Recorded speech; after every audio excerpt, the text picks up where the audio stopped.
I definitely see quality as just beyond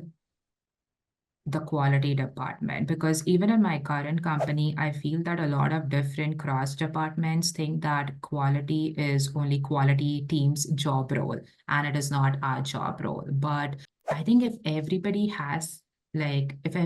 quality as a mindset and not as a quality as a team, we could do better, I feel, in a lot of ways. So my definition of quality would be to have it as a mindset versus having it as a specific team's roles and responsibilities, because quality team alone cannot do everything for the company, right? Every engineer, every like from